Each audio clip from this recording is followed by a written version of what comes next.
This free program is paid for by the listeners of Redwood Community Radio. If you're not already a member, please think of joining us. Thank you. JadeDragonAcupuncture.com. And support for KMUD comes in part from Golden Dragon Medicinal Syrup, an herbal elixir made without heat or ice. Golden Dragon Medicinal Syrup is organic, edible, topical, cosmetic, and water-soluble. Information is available at goldendragonmedicinalsyrup@gmail.com.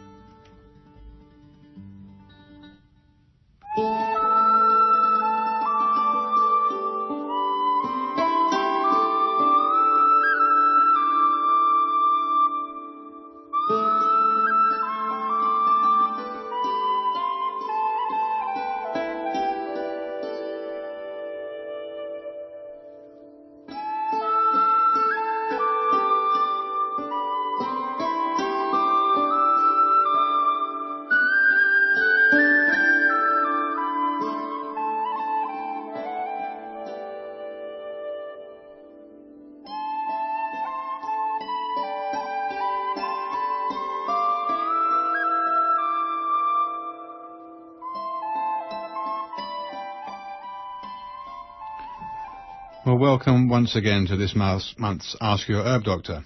My name's Andrew Murray, and for those of you who perhaps have never listened to the show, which runs every third Friday of the month from 7 till 8 p.m., my wife and I were both licensed medical herbalists who trained in England and graduated there with a degree in herbal medicine. We run a clinic in Garberville where we consult with clients about a wide range of conditions, and we manufacture all our own certified organic herb extracts, which are either grown on our CCUF certified herb farm or which are sourced from other USA certified organic suppliers. So you're listening to Ask Your Herb Doctor on KMUD Garberville 91.1 FM, and from 7:30 until the end of the show at 8 o'clock, you are invited to call in with any questions either related or unrelated to this month's subject of learned helplessness, nervous system, and a generalized thyroid questionnaire about certain things that I've come to be asked over time that very much come from misconceptions. So I just want to clear up some of those too. Number here, if you live in the area, is 923-3911. If you live outside the area, the toll-free number is 1-800-KMUD-RAD. And we can also be reached incidentally toll-free on 1-888-WBM-HERB. for further questions during normal business hours, Monday through Friday. Once again, as is becoming very usual, we're very pleased to welcome Dr. Peat to share his wisdom with us and to find out some of the latest work that he's been doing. So thank you so much for joining us again, Dr. Peat. Thank you. Okay, so as always, for people who perhaps have never heard you or never listened to the show even, it does happen for sure, would you just please give an outline of your academic background? In biology, I studied mostly at the University of Oregon, 1968 to 72. Did my PhD dissertation on reproductive aging and how the physiology of oxidative metabolism changes with aging and interacts with changes in all of the hormones. And since then, I've been developing some of the central ideas that were involved in both aging and reproduction. Okay, good. As I know that a lot of your research has been fairly revelational in terms of work that is being done both in academic universities and other private research, but which doesn't always come to the fore, or if at least it does, it takes quite a significant time to reach the medical industry. I think tonight's kind of beginning introduction, anyway, at least, for the nervous system has got some fairly new ideas attached to it, if you like. But I think rather than getting too technical for most people perhaps who are listening, because it is a very interesting subject and physiologically it's pretty intricate, but for those people who perhaps don't have a very large amount of science background, especially in physiology, I think it would be really good just to Yeah, just to discuss briefly the two arms of, well, the known two arms of the nervous system, the sympathetic and the parasympathetics, before we actually get into the subject of tonight.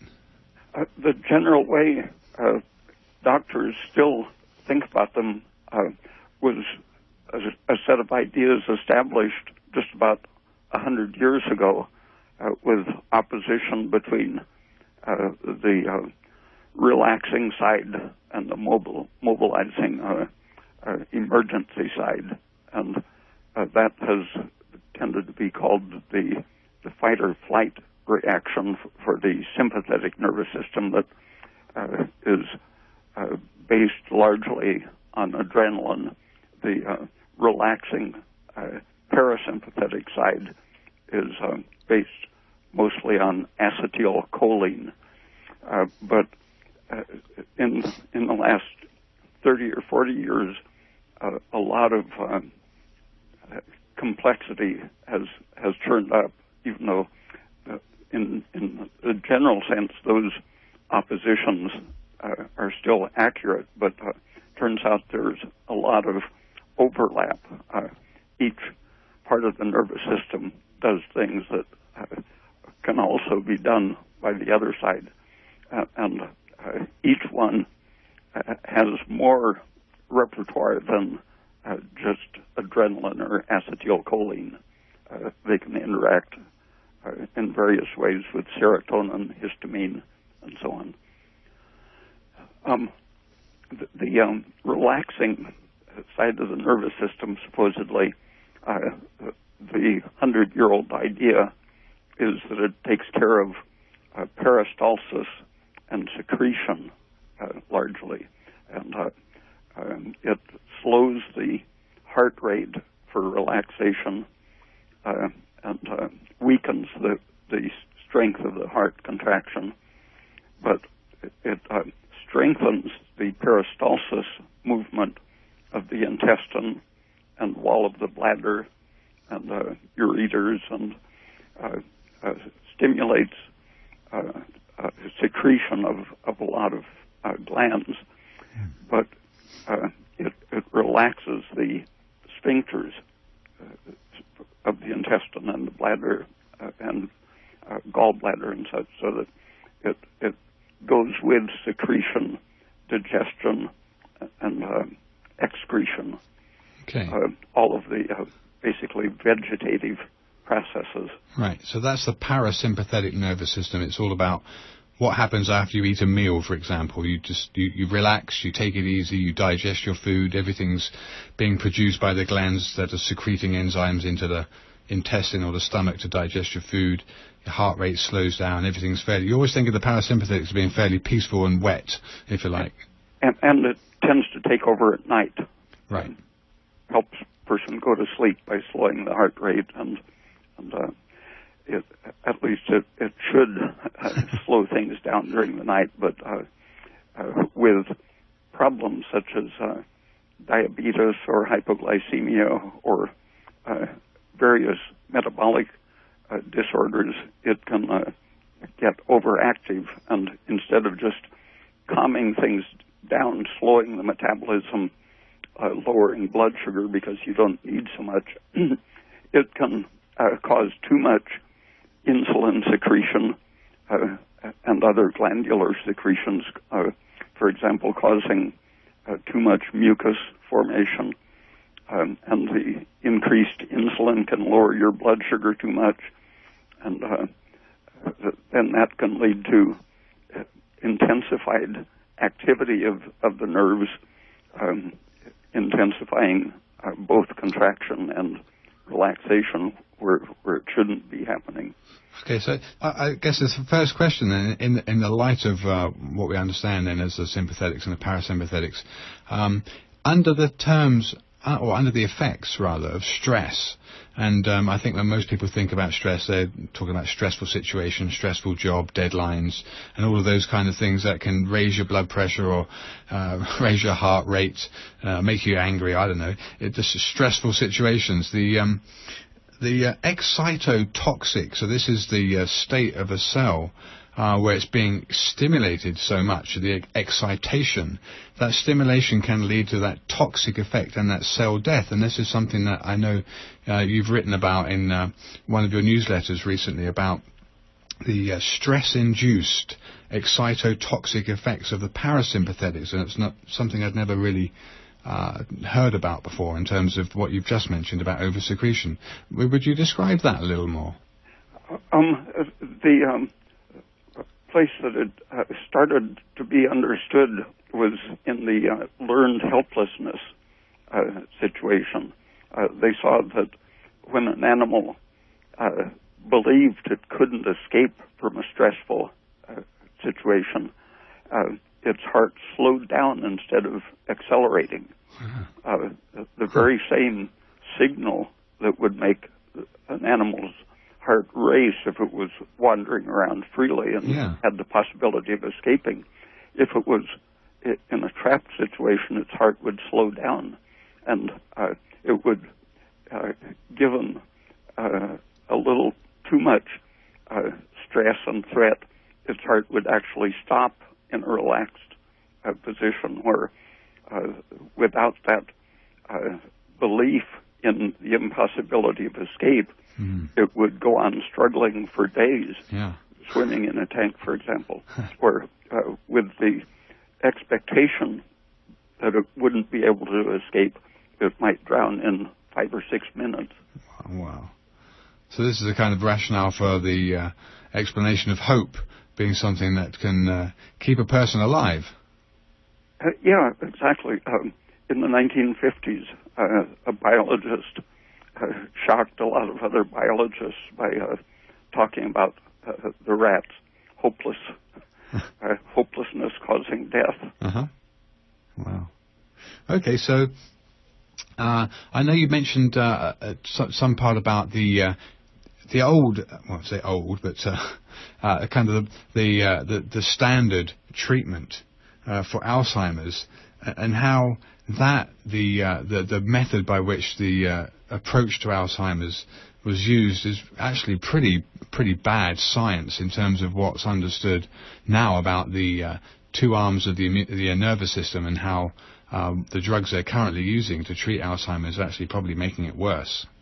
The brain processes that allow learning and intelligent behavior, the cholinergic nerves of the brain are very important in that, as well as the serotonin, adrenaline, several other types of nerve have to be functioning, but several types of evidence made doctors concentrate on the loss of the cholinergic system.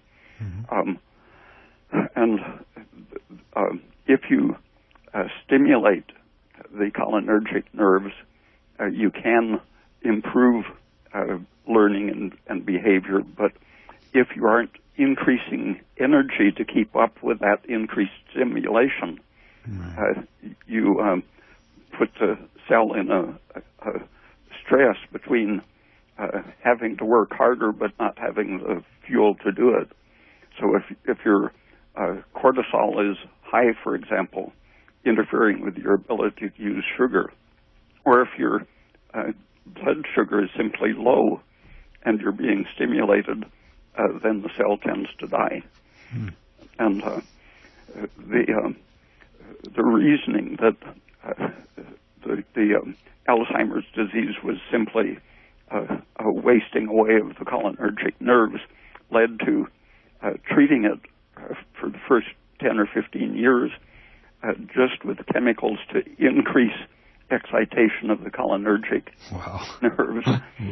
And that wasn't working at all. People were dying at a higher rate with liver disease and such. But from the 1950s, people were already suggesting treating dementia and other brain degenerative diseases with atropine and other chemicals that block the cholinergic nerves.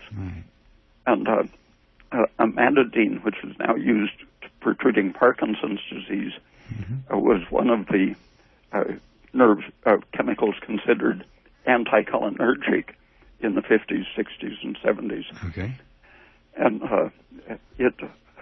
since people were seeing actual improvement with the anticholinergic chemicals, someone said, why not try adding that to the treatment instead of stopping the excitatory cholinergic drugs?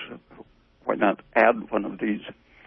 So they reclassified them as acting against another excitatory nervous system, the system that causes glutamate, MSG, nerve toxicity. Wow. So they now call it an anti-NMDA chemical, memantine, which is similar to amantadine. Okay.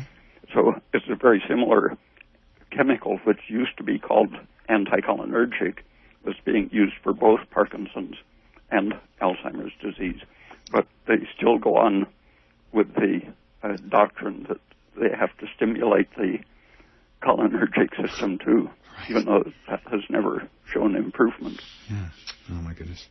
Okay, well, you're listening to Ask Your Herb Doctor on KMUD Galberville 91.1 FM, and from 7:30 till the end of the show at 8 o'clock, you're invited to call in with any questions, either related or unrelated to this month's subjects of learned helplessness, nervous system control, and a generalized discussion on thyroid, etc. The number here, if you live in the area, is 923-3911, or if you live outside the area, there's a toll-free number, which is 1-800-KMUD-RAD. So just wanted to ask you a little question about estrogen. I know we talked about estrogen and progesterone and the opposing effects of each, and the perceived beneficial effects of estrogen being so widely adopted in the 70s and 80s, 90s even, with hormone replacement therapy. But now how the revelations are that estrogen is extremely damaging. I know you've always said it's been that way from the very beginning, but how do you look at as estrogen? How do you look at estrogen as its destructive features, and why it's so bad for you? A lot of people by now have heard that there's a premenstrual related epilepsy that results from an excess of estrogen in relation to progesterone, because estrogen is excitatory while progesterone is calming. And it happens that estrogen intensifies the parasympathetic part of the autonomic nervous system, while progesterone tends to relax that. You can see that parasympathetic function of estrogen in the uterus. If there's too much estrogen in pregnancy, it will cause strong contractions of the uterus and can cause miscarriage. Okay. And it's activating, if you give the drug they give to treat Alzheimer's, which is a procholinergic drug, it will cause spasms of the uterus, just like estrogen. Mm-hmm. So estrogen is acting with or through that part of the nervous system. And when for about 50 years, there was a puzzle about how acetylcholine, or the cholinergic nerves, could inhibit the heart and the sphincters while causing contractions of the various ducts and intestine and so on. And they proposed that something was being released in the cells that combined with acetylcholine to determine whether it was excitatory or inhibitory. But the main thing that happens there is that acetylcholine causes cells to produce nitric oxide, the chemical that became famous with Viagra and Rogaine, which causes vasodilation. People always also abuse nitrous oxide, don't they, as a kind of... That's a different chemical. That's actually just an anesthetic, pretty safe chemical, nitrous oxide. But nitric oxide is the free radical that you find in smog. And it's produced by any cell that's excited too strongly. And in the situation where the cholinergic stimulation is causing relaxation in blood vessels where it causes vasodilation, it's acting by way of increased nitric oxide. And what the nitric oxide is doing is blocking energy production, so the smooth muscle of the blood vessel or sphincter, wherever it is, it simply doesn't have the energy to contract. It actually steals oxygen from the mitochondria and blocks the use of any oxygen that's there. And estrogen happens to activate the enzyme that forms nitric oxide. So it works with the cholinergic system, and both of them act partly through increasing the amount of nitric oxide. And progesterone, with its quieting effect, inhibits the enzyme that forms nitric oxide. Okay, good. Now, I wanted to ask you, in the presence of adequate metabolic energy in the form of sufficient thyroid, would nitric oxide still be able to do this? No, in situations where they were studying learned helplessness, which produces increased acetylcholine and nitric oxide, they found that either progesterone or thyroid, T3, would block the formation of that behavior. It would keep them from dying too prematurely.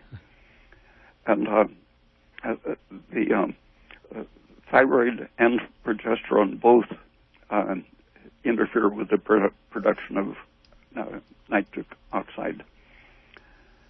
Okay, cool. And in a situation of underfunction of the thyroid gland or system, it's now pretty well established that high blood pressure in a very high proportion of the cases is produced by hypothyroidism. And because of the belief that nitric oxide, it has a beneficial effect of increasing circulation, as with Viagra and Rogaine, the thought was that hypothyroidism must be lowering nitric oxide, but in fact it increases it while still causing contraction of the blood vessels and tightening up, increasing blood pressure. So the effect of thyroid is to stop excess nitric oxide or excess cholinergic function or excess estrogen. But the medical ideas that have been built up on the idea that estrogen is a therapeutic thing across the spectrum, and that nitric oxide is beneficial because it's produced by multi-billion-dollar drugs. Right. These interlock so that they argue that if estrogen produces nitric oxide, then nitric oxide is good, and so on. Each thing is used as an argument for the other, but when you put them in the context of thyroid and progesterone, you see that the actual problem, such as high blood pressure, can involve increased nitric oxide, even though that goes against the doctrine. Yeah, it's a kind of a rabbit hole that's unfortunately clouded by a lot of money and advertising thereof to make sure it stays in the forefront of people's belief systems. Some of the changes with aging, besides high blood pressure, for example, incontinence and edema, swelling up of the extremities, constipation, or at least slow movement of the digestive system, leakiness of blood vessels, letting fluid swell out, and then sluggishness of the lymphatic system, allowing the edema to accumulate. These things are all able to be produced and relieved by either increasing or decreasing the amount of nitric oxide in the system. So an excess of the cholinergic function leading to overproduction of nitric oxide will cause constipation, incontinence, swelling of the feet, just about all of the typical symptoms of aging, stress and shock and so on. And they're all alleviated by thyroid and progesterone as the kind of opposites. Yeah. Yeah. Okay. All right. So another question that I had actually was from an interaction with another person who was potentially going to be using the product, and this was a little bit. It's almost outside of the realm of the topic, but it's kind of similar. And they were using DHEA. They wanted to use DHEA, and on the bottle of the DHEA, it gave a warning about possibly increasing estrogen. And again, I think this is very similar to what you're saying about the stress-induced excitatory or excitotoxic effects of that. The estrogen itself possibly would be produced in a person taking DHEA if they were under stress, and if they weren't under stress, if they were using progesterone and they had adequate thyroid, and their diet was good with sugars, fruit sugars, etc. in their diet, and they had enough metabolic energy, they wouldn't produce estrogen from DHEA because of that? Right. And DHEA and progesterone both will break the learned helplessness pattern of too much nitric oxide. Yeah. But what causes DHEA and testosterone to be turned into estrogen excessively is anything basically causing stress, irritation, inflammation. The enzyme that makes estrogen, aromatase, is activated by anything that stresses cells. And the processes that are reversed by thyroid and progesterone are activated by, for example, prostaglandins, which are derived from polyunsaturated fatty acids, which happen to synergize with estrogen in many ways. Yeah.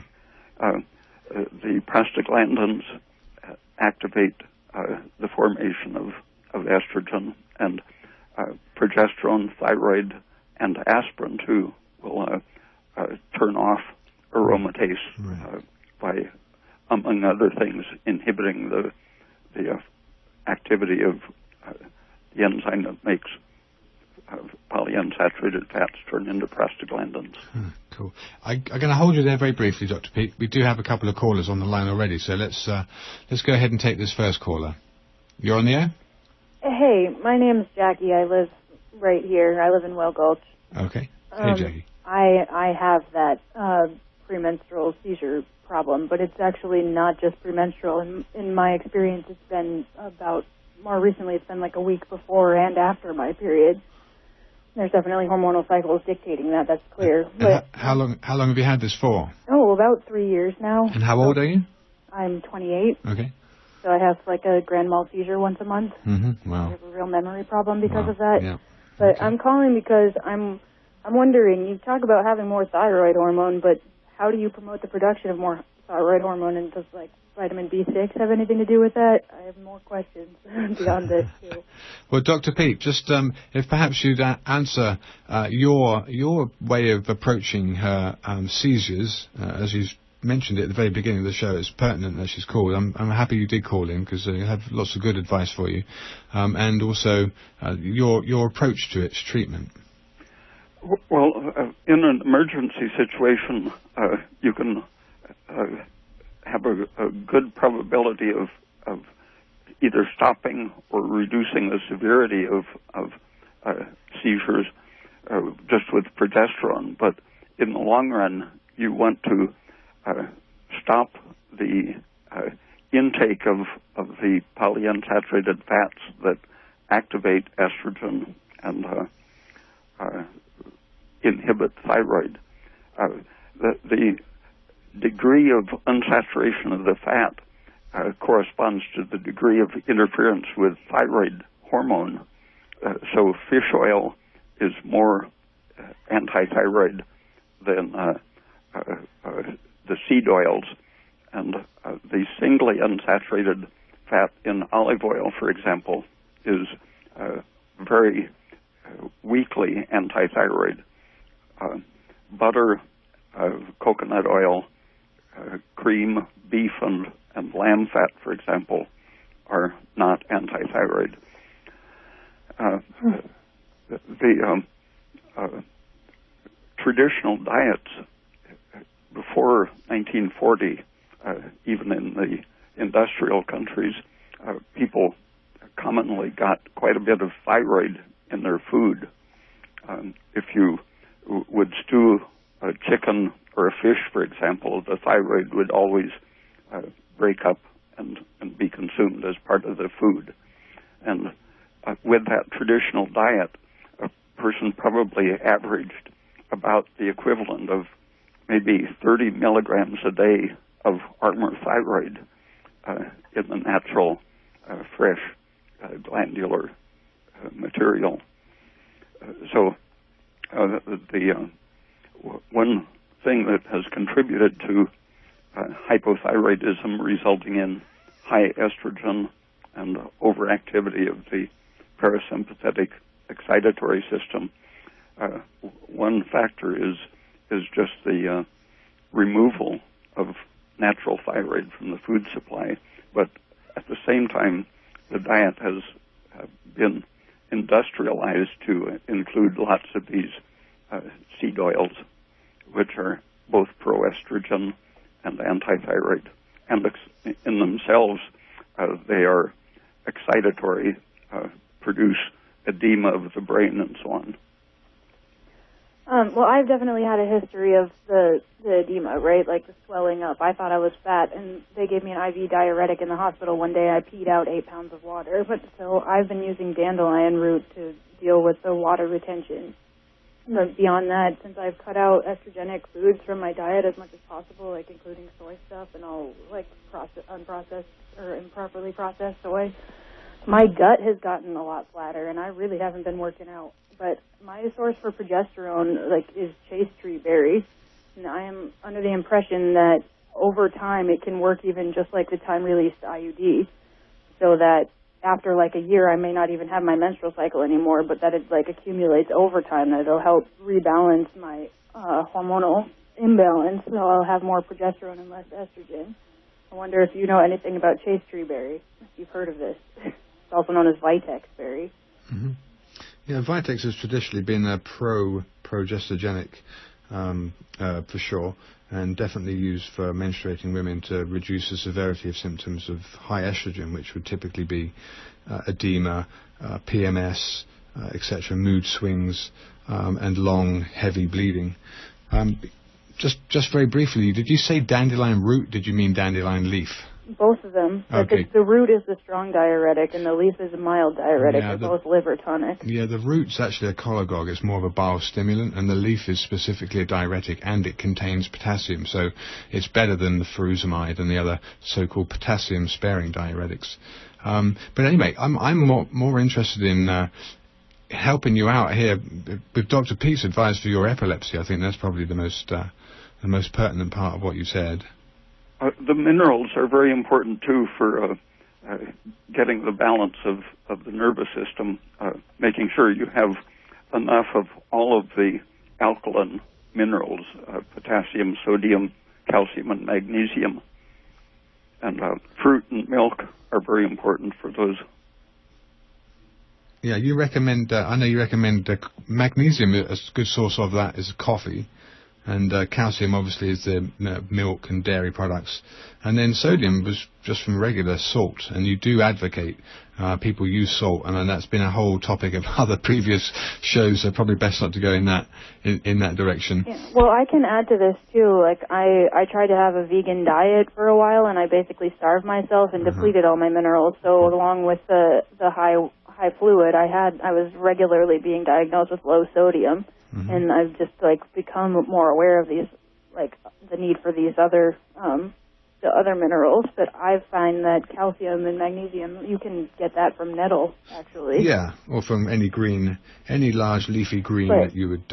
You're emphasizing the alkaline, and you say drink coffee to get these things. Coffee is really acidic. Well, from magnesium. Well, Dr. Peat, what do you say about coffee and acidity? Decaf is fine as a source of niacin and magnesium, but another good source of all the minerals, but especially magnesium, is well-cooked green leaves. The undercooked greens aren't digestible and can actually increase your inflammatory nitric oxide and such. And irritation of the intestine from starchy, undercooked vegetable matter will, by increasing the nitric oxide, that causes water retention, causes the intestine to suck up water and put it into the bloodstream, but it causes the kidneys to lose sodium. So the problem that happens with a lot of stress and degenerative conditions is centered around the water retention, but imbalance produced by losing sodium too fast. And so first aid is just to get your minerals up. And for example, resuscitation can be done more efficiently with extremely hyperosmotic concentrated mineral solution, sodium chloride, for example, 6 or 7 times more concentrated than the physiological solution. Just injecting a small amount of that can bring a person out of shock because it inhibits the formation of nitric oxide, helps the kidneys retain sodium, and starts the system producing energy. But just making sure that your daily diet includes plenty of sodium and the other alkaline metals is very helpful.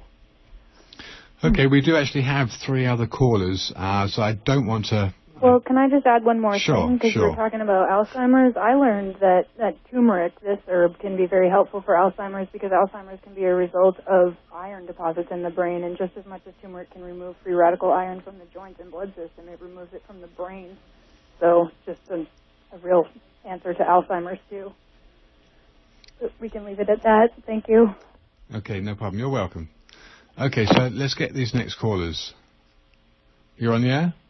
Yes, this is David in Missouri. Hey, David. This is a question, a very general question about learned helplessness, and I think we can define this as learned helplessness. You know, I'm just looking at what's going on in the world right now, and especially in this country and Europe. You have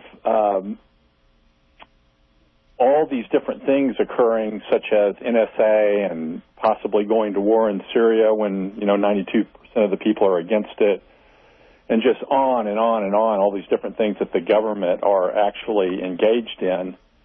And, you have all these different people that either want to put their head in the sand, or there are people that want to fight, and there are all these people in between. And I'm just curious, Dr. Peat, what you think about, I'm also saying this in the context of the rats that are, put into a situation where they can't fight back or they can fight back, and the difference between there being hope and then they're just giving up.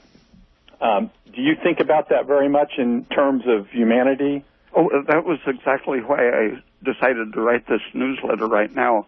I've been following the research actually since 1960, and it was especially the social behavior of the government and how they have manipulated the press and the public helplessness. Actually, it's been designed since the late 1940s. It's been actual government policy to manipulate the mass media and events to create helplessness in the population. You know, and I guess I'm hoping that everybody listening and that we don't see this as being negative, but we see this as, you know, we all have to be engaged in standing up against everything that's going on, because it's just awesome. The force that's being exerted against the people, you know, in Europe and here and, you know, everywhere. That's mass media for you. People are surely as smart as rats, and rats just needed a little hint of a possibility of escape. And you know, it's almost like what we're really lacking is intelligence and creativity, which I know you talk about a lot. It's like it's obvious that these things have been suppressed. I mean, it's like you say, it's an active program to condition and brainwash and just cause us not even to really even think about resisting. You know, it's like, wow, wake up. You know, it's like this is a very small amount of people that are in control, and we've got, you know, 7 billion people on the planet. You know, it's like, wow, okay, well, I guess that's how it is, huh? So anyway, that was one of my things. I keep thinking about, you know, all the dynamics of the health of the organism and the psychological aspects, and, you know, all these things that are going on right now. It's got to have a profound effect on the health of human beings. You know, it's just amazing. In one of the studies in which rats had been learned helplessness so they would drown in 5 or 6 minutes, just being able to see another rat escape would let the informed rat go for days without drowning. Just the recognition that someone else did it can make all the difference. Yep. Amen. Wow, that's something. Well, I hope we all resist, whoever's listening. So, anyway, I have one other really quick question, and I know there are no definite answers to these things. I know there's a lot of variables, but I raise my own chickens, and I really feed them healthy. You know, they're pretty much free range. They eat all organic, non-GMO. In fact, I grow a lot of the feed that I feed them.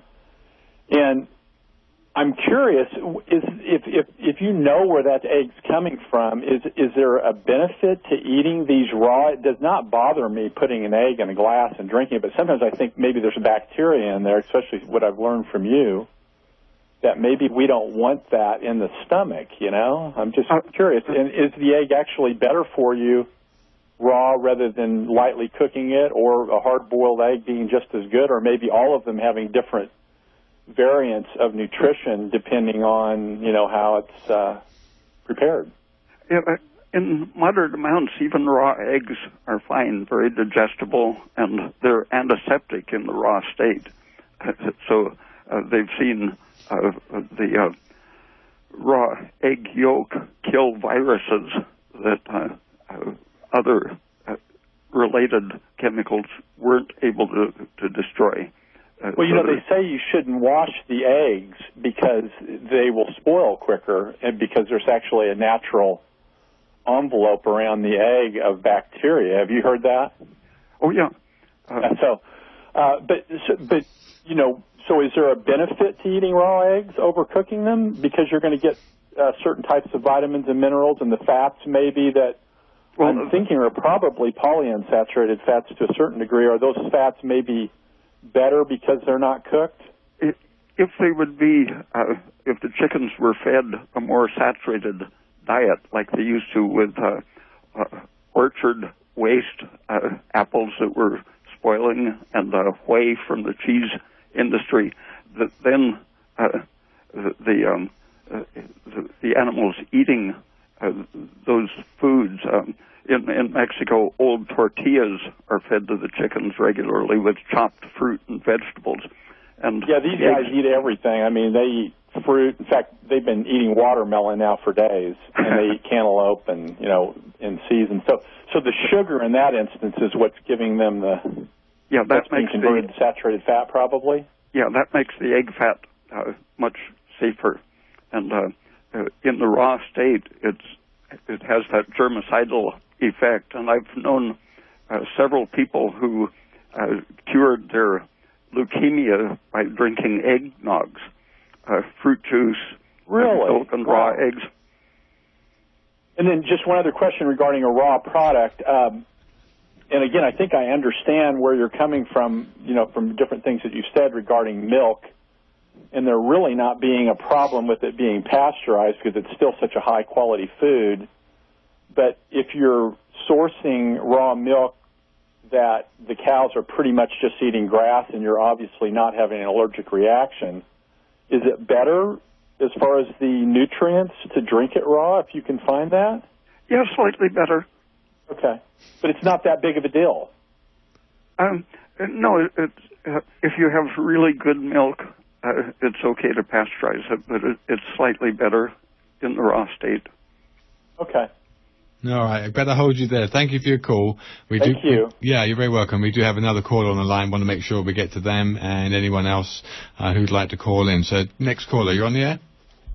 Hey, this is Pat up in Bayside. Hi, Pat. What's your question? I just had a question about 5-HTP, mainly if you think it's safe to take as a supplement. Dr. Peat, did you hear that?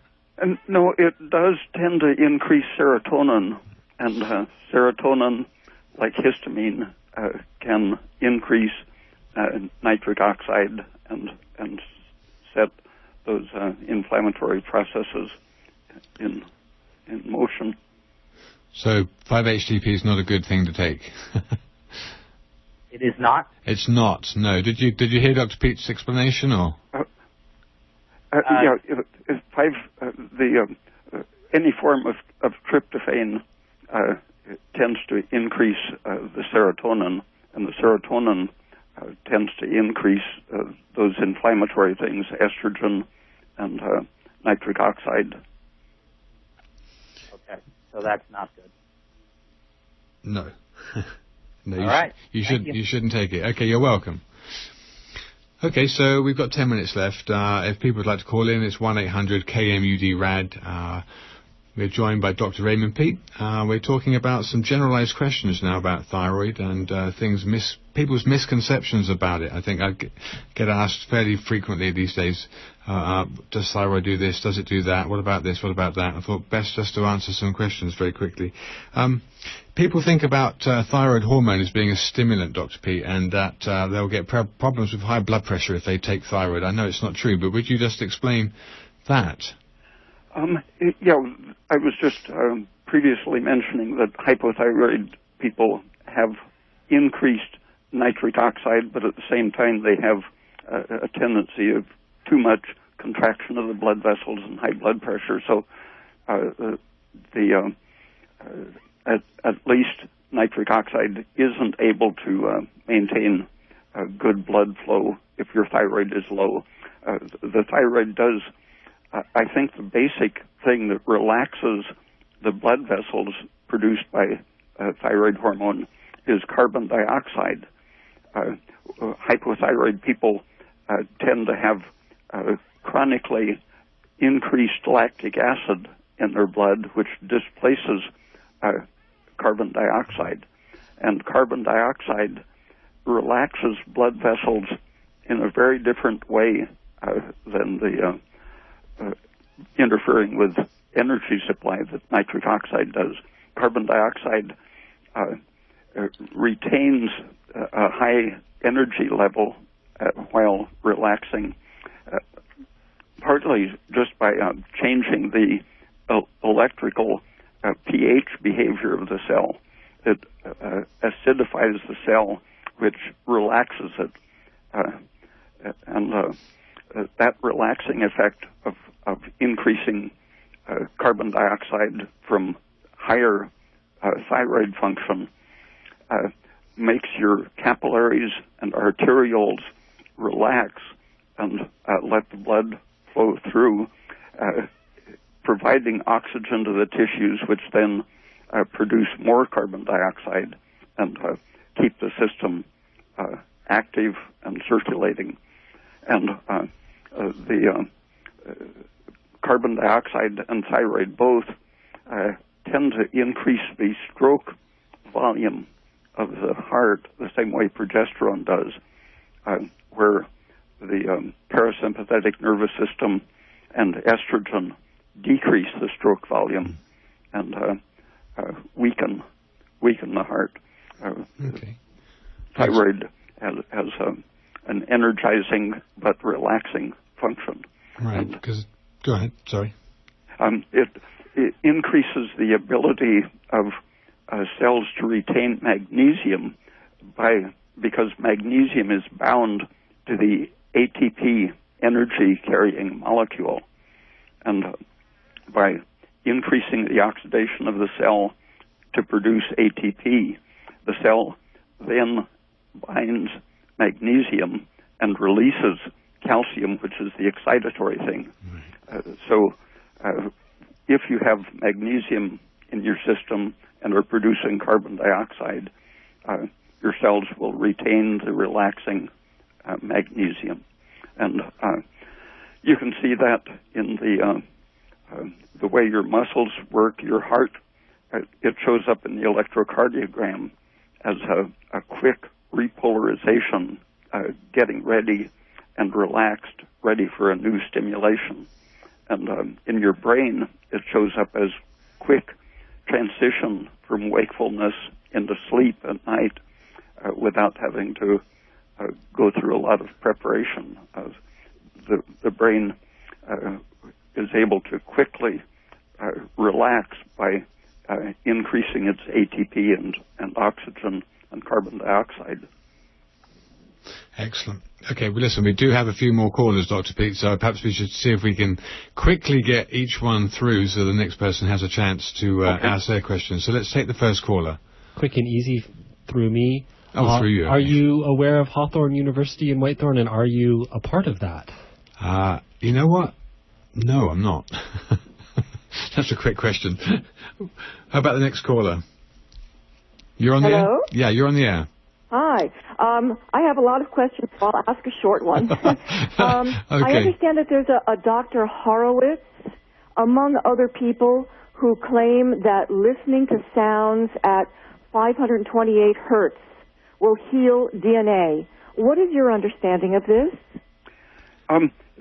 A good person to read on that issue would be Harold Hillman, who did experiments with it in England and got fired or got retired prematurely. But it's definitely something Russian research in the early 70s showed that certain musical tones would cause muscle to increase its ATP production. And that was disregarded because the level of the energy in a given vibration was considered to be too small to exceed the thermal agitation of the molecules of the muscle. But actually the muscle is organized with long-range structures in the water, which form, in effect, an antenna that can receive sound waves of these very low energies. Cool. So it's physically very plausible and verified by Harold Hillman. Excellent. Well, as always, thanks so much for that. Obviously, you're not saying like an emphatic yes, but you're saying it's totally within the realm of possibility? Yes. Excellent. Thank you so much. We better take the next call. I think we've got 3 or 4. You be well. Bye-bye now. Yeah, thanks so much for your call. Next caller. Do you believe in time management or energy management versus time management? And it's always easier to ask your own questions. I've got one last one, maybe. I don't know. I think there was a rhetorical question. We've got an engineer with a rhetorical question. What? No, it was an actual question from people, but I cannot give a complex question. I can give a 3-word question for you, and I think we're actually out of time for callers today, so. It's 7:54 though, engineer. Okay. We've got plenty of time. If you can get a 30-second question in with a 1-minute response, please call 923-3911. So are you saying there's no more callers on the air or not? Correct, they dropped. Okay, fine. Okay, well, we've got 5 minutes left here, Dr. Peat. So how about a very quick breakdown of cholesterol's control by thyroid? Okay.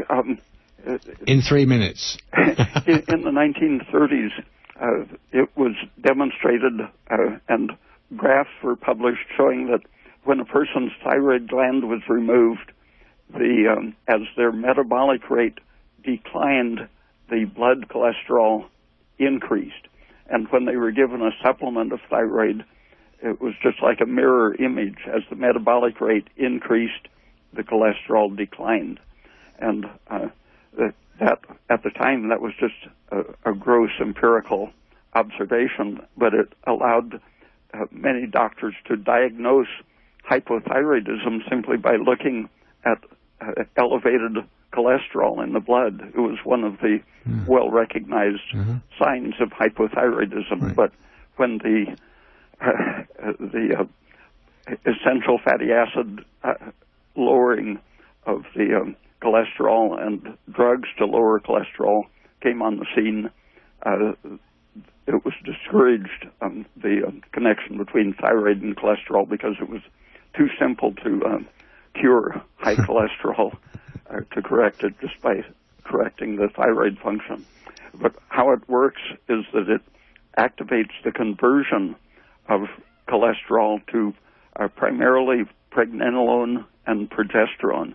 And that was demonstrated by pumping blood into an ovary and measuring the amount of cholesterol going in and the amount of progesterone coming out.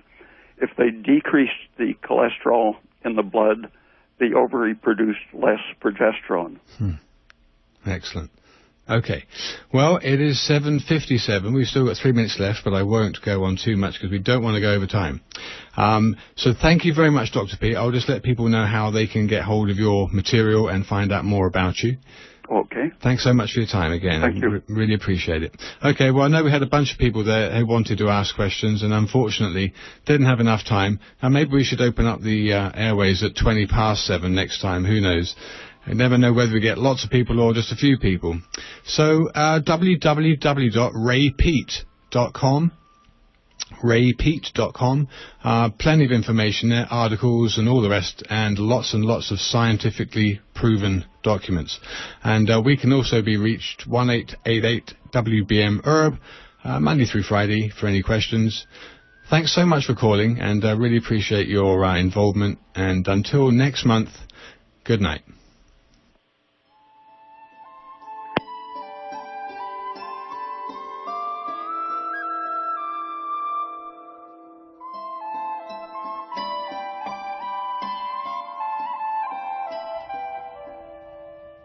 And support for KMUD comes in part from Golden Dragon Medicinal Syrup, an herbal elixir made without heat or ice.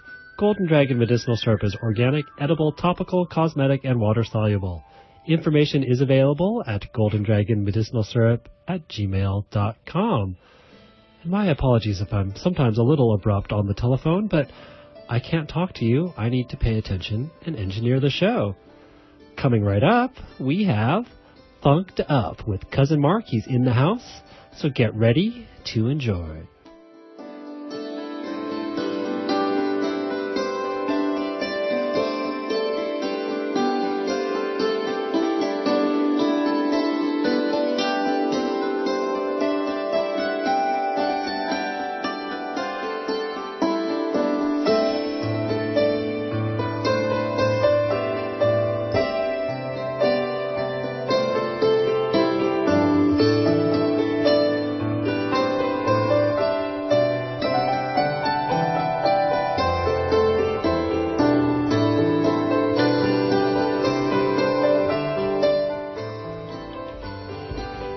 It is 8 o'clock, and 64 degrees here in Redway, home of the greatest radio station on the planet. This one right here, Redwood Community Radio, KMUD Garberville, 91.1, KMUE Eureka Arcata, 88.1, and KLAI Laneville, 90.3 FM. And down in the Cove, 99.5. Support for K-Mud comes from Bella Opius and Area 101, proudly planning the poetry with poet activists. Please remember that this program is supported by the listener members of Redwood Community Radio. If you like what you hear, please consider becoming a member of KMUD or renewing if you've already joined. A regular yearly membership is $50, but we accept any amount. Help us keep free speech alive.